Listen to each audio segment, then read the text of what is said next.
ce ne dorim, dar nu va fi, rezistența coasturii nu va fi la fel de bună. Buclele acestea retro pe care tu le faci cu da, domnișoarei, se fac mai degrabă sau se așează mai bine pe un păr lung, așa cum îl are ea, sau merg și pe un păr mediu? Până la... Merg și pe un păr mediu. Nu ai rezultat. Cada comina, dacă mă au frică... Vesti.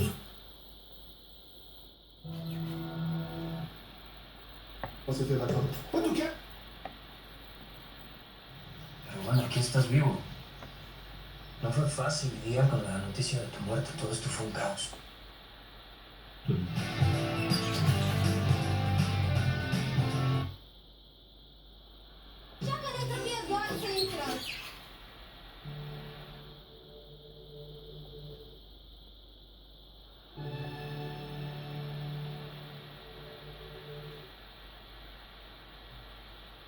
Simulați sau vizit?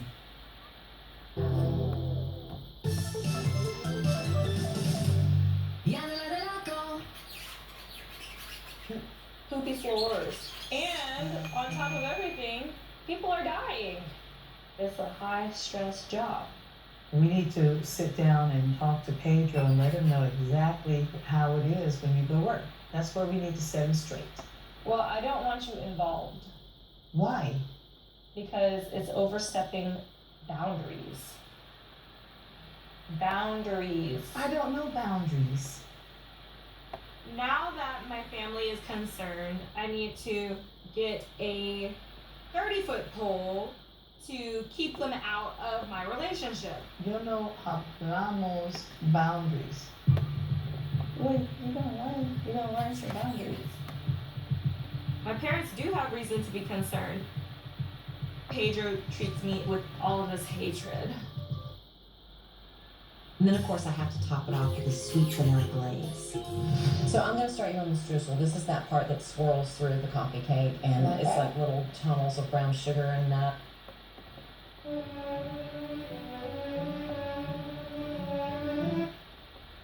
Lipsa unor mașini foarte... If we do, could this have something to do with that secure guy they captured? It wasn't unit. We left a lot of enemies out there. If there is a connection, at least one of the remaining 5 still alive out there. I better find him. Fast. Lost? Where does he go? Yes!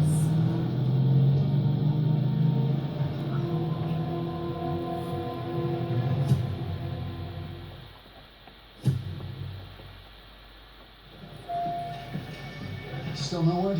Nothing. We've even had the park rangers check his cabin. Well, no sign of him at his house, and he's not entering his cell either. Well, I mean, Mickey, you've been here the longest. Has Gibbs ever walked away from a crime scene? No, never. Not like this. You sure we shouldn't tell Vance? Not yet. No, let's give Gibbs some more time here. Besides, we still have a job to do. Okay, the remaining 3 of the secure 5 are victim Rick Wilson, possible victim Jordan McCarthy, and we're still looking for Staff Sergeant John Kalfa. VA is getting us his current address. That might be it. How's Wilson's wife? She's upstairs. Not happy about it, but understands protocol. Does she know these two at all? She knows who they are, but never met. Okay, we've got Kalfa's address in Arlington. It's not far. Great. Would you two mind going again? I'm completely exhausted. Oh, come on, Tim. You can do better than that. Go scoop him up. All right. Not a boy. Spoken like a true boss. Wherever the hell he is.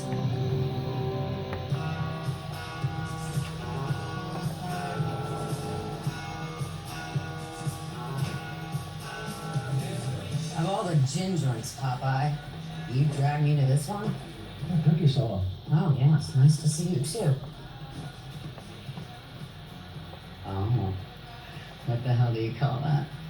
Necessary? Where you been? Well, for one thing, my Uber driver could barely find this establishment. Not to mention, I was mid-session with another patient when you called. I believe we're on the verge of a breakthrough. Oh, beer. No, I never day drink. Well, not never. But never on a work day. Even more looks that beer now to you. So talk to me. What's the big emergency? What for? Oh, the famous Gibbs rules. Lucky you. I brought my Gibbs notebook. Best way to keep a secret is to keep it to yourself. Hey. You look at me. You better than Mai am 100 de kilometri și am terminat. Okay, so, secrets. Who are we talking about? Mai spre Hamburg, You sure you want a beer? contul de ventilație. How could Rick be dead and Or la drum. McCarthy now too? Well, we won't know until we find him. When was the last time you spoke to either of them, Mr. Calfa? Spoke to both just last month. It's an annual phone call we all do on the anniversary of the raid. Tongue-in-cheek and worth remembering. It was more to remember the guys we lost. You know, survivor's guilt, I guess you could call it. None of us like talking about it much. So Rick wasn't the only quiet one. Can you verify these annual phone calls, Mrs. Wilson? Well, I didn't realize they were annual calls, but I sure remember the last one. What about it? Let's just say it got loud, even from behind closed doors. Loud as in an argument? About what I couldn't tell you. But it's probably why I never met these guys before. I'm not sure they got along too well.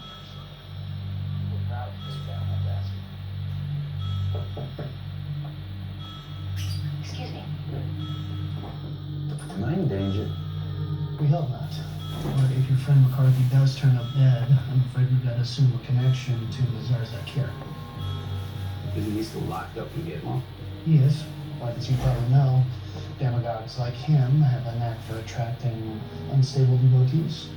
So, this might be some kind of revenge for capturing Zakir? Yeah, that, or it could be personal. Personal? Yeah. What do you mean? Well, we understand that you and your buddies may have had some issues. Who told you that? What matters is whether it's true. Whether we have issues? Who doesn't?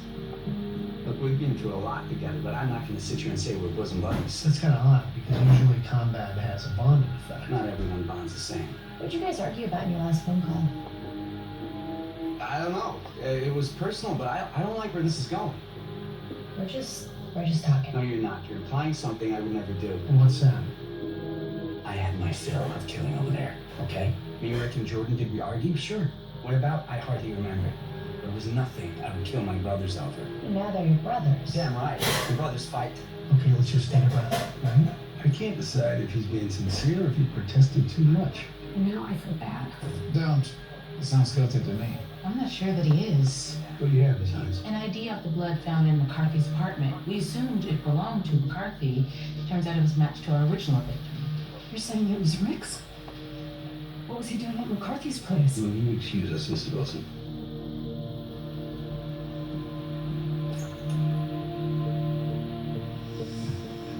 In the future, Miss Hines, let's not disclose sensitive information like that in front of the victims next to the kin, shall we? I'm so sorry, Director. Oh, now we know that McCarthy's our suspect and not this guy. Let's offer Mr. Calfa protection. Let's put a bow on that McCarthy fellow. Here I was being murdered back home. Living on a shoestring, homeless vets, sleeping under highways. Not fair. You can spend the next hour, Popeye, listing life's many injustices, but what does that have to do with keeping secrets? Scotty, can I get a cold one, please? Yes. I did something a long time ago. It was outside the law. She's still my beating heart. You wanted to know. Yeah, my expectations let me down once again. But, according to the rest of Rule 4 here, the second best way to keep a secret is to tell one other person. And the third... There is no third best. Huh? You know your rules. I wrote my rules. So, who else have you told this big secret to besides me? Besides you, I followed the rule. First, I told only one person. Second. And then? And then last week, I had to tell my team. My 3 best agents. Why did you tell them? Because they needed to know.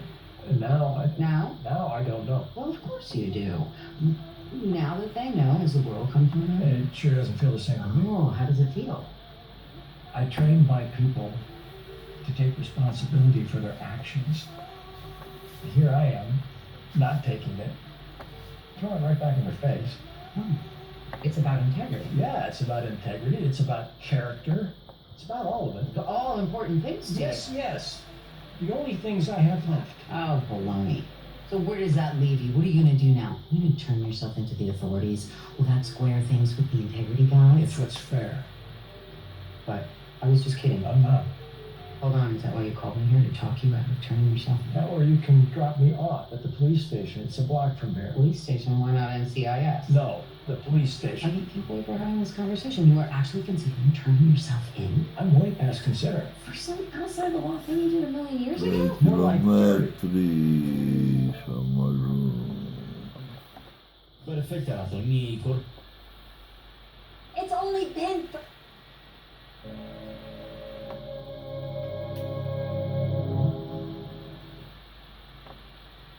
E neutralità.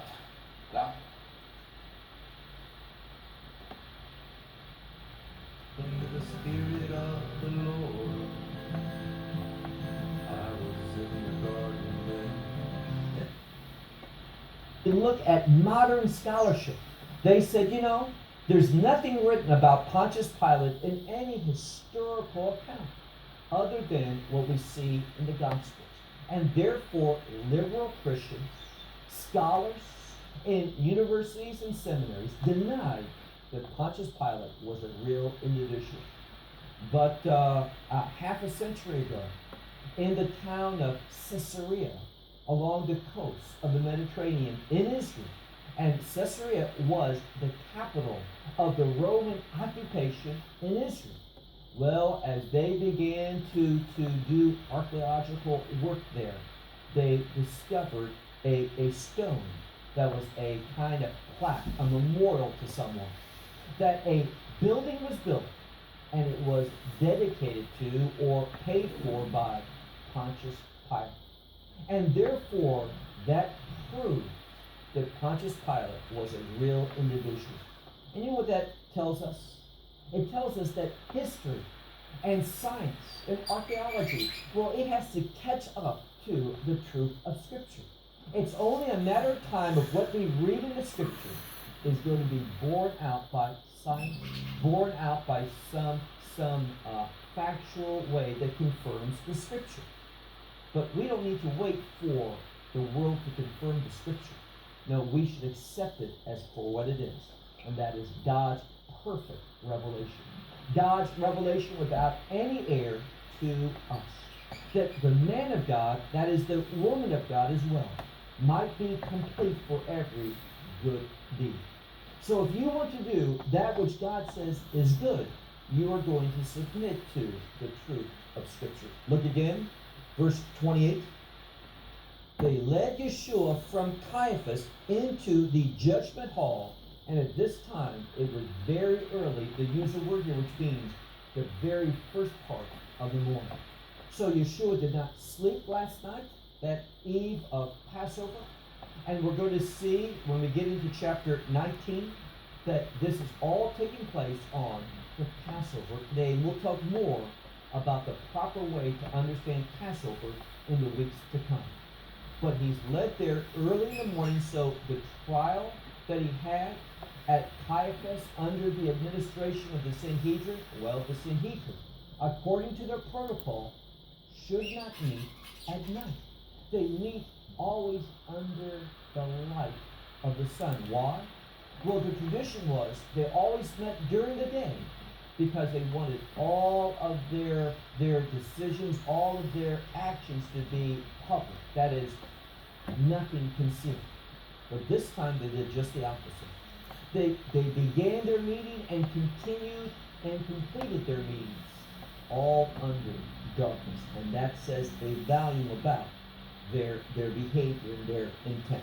Once more, Yeshua was led from Caiaphas to the judgment hall. It was early in the morning, the first part of the morning, and it says, and they entered into the judgment hall, but we find that someone did not. If you read carefully in this verse 28, it says, and they did not enter into the judgment hall. Now, who's the they here?